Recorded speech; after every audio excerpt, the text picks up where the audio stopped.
Selanjutnya yaitu terkait dengan pembelian kembali dari obligasi konversi. Sebagai contoh masih PTDF yang sebelumnya tadi. Jadi untuk PTDF tadi di tanggal 31 Desember tahun 2015 itu melakukan pembelian kembali dari obligasi konversinya. Jadi di sini untuk PTDF itu tidak melakukan konversi. Nilai wajar obligasi tersebut di tahun 2015 itu sebesar 197 juta. Ini langsung dinilai dari sana nilai wajarnya. Sedangkan dari komponen utang nilainya sebesar 195 juta. Berdasarkan perhitungan nilai kini dari obligasi perusahaan itu yang tidak memiliki fitur konversi jangka waktu 2 tahun. Jadi ini merupakan penilaian yang sudah ditentukan oleh perusahaan. Maka yang dilakukan pertama kali adalah menentukan berapa keuntungan atau kerugian atas pembelian kembali obligasi konversi. Jadi yang pertama kita lihat di tabelnya tadi. Untuk nilai kini dari komponen utang itu ini kan ditentukan 95 juta. Nilai tercatatnya kita lihat di tabel yang sebelumnya tadi. Di tahun 2015 berapa nilai tercatatnya? 193 juta 193 miliar 149 juta 966.663 rupiah. Kita lihat di tabel sebelumnya tadi ya ini ya. Coba tabelnya nih tahun 2015 ini senilai ini tabelnya di tahun 2015 kan pembelian kembali obligasinya di 31 Desember 2015, maka data yang digunakan ini. Untuk selanjutnya kerugian pembelian obligasi. Jadi ketika perusahaan itu membeli obligasi di tahun 2015 itu menderita kerugian sebesar ini. Selisihnya antara nilai kini dari komponen utang dikurangi dengan nilai tercatatnya. Jadi ada kerugian sekian. Sedangkan untuk nilai wajar obligasi ditentukan. Seharusnya obligasi itu di 2015 itu senilai 197. Dikurangi dengan nilai pengakuan di komponen utangnya hanya 195, maka nilai komponen wajarnya itu senilai 2 miliar. 2 juta.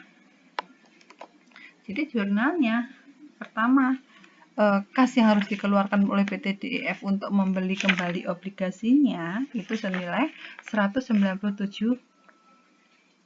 miliar.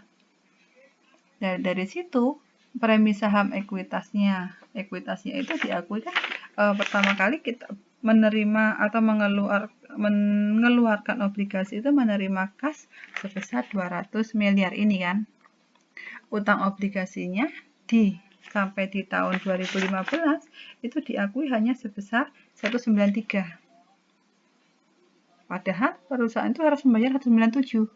Maka perusahaan atau PTDF itu mengalami kerugian pembelian obligasi itu senilai 1.850.093.337 rupiah. Ini dikarenakan perusahaan itu membeli kembali obligasi konversi di tahun 2015 karena berdasarkan nilai wajarnya itu senilainya sekian. Padahal pencatatannya hanya senilai 193.149.906, maka akan menderita kerugian sekian. Selanjutnya, jika konversi dipercepat. Di sini kenapa mengambil alternatif konversi dipercepat? Karena ini merupakan bentuk pemanis yang dikeluarkan oleh perusahaan terkait dengan produk yang dihasilkan berupa obligasi.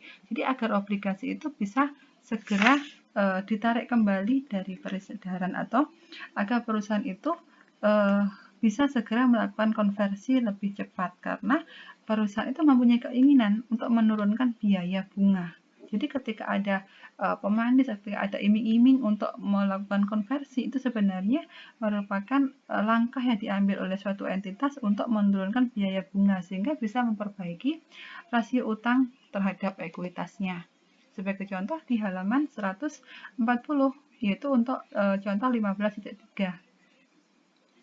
Dari soal pembahasan sebelumnya, PTDIF itu memperbolehkan dilakukan konversi dipercepat.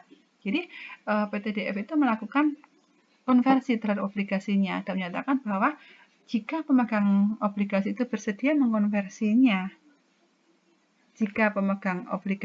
bersedia mengkonversinya, berarti bersedia menjual obligasinya sebelum jatuh tempo, maka PTDIF itu akan membayar senilai 18 juta. Jadi di sini jurnal yang dikeluarkan? Yang pasti karena PTDF itu akan membayar senilai 18 juta, 18 miliar, maka PTDF itu akan mengeluarkan kas sebesar 18 miliar. Padahal utang obligasinya yang diterima pertama kali di tahun 2013 200 juta, 200 miliar maaf. Terus terkait dengan hal itu, jadi obligasi konversi yang dikonversi menjadi saham biasa pada perhitungan sebelumnya senilai 40 miliar.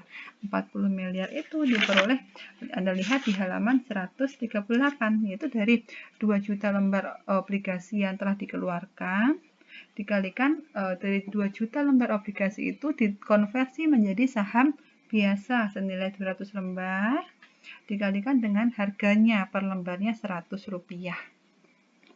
Maka hasilnya senilai 40 miliar. Untuk premi sahamnya dari saham biasa itu senilai 160 juta atau premi sahamnya 100 berapa ini kok 174 ya? 174.783.588. Sedangkan di sini untuk premi saham konversinya sebesar 14.783. Premi saham kan keuntungan dari nilai nominal terhadap dengan harga pasarnya. Itu diperoleh dari mana? Dari perhitungan sebelumnya. Lihat di halaman 137. Coba ini Anda cermati dulu, mana yang mau ditanyakan.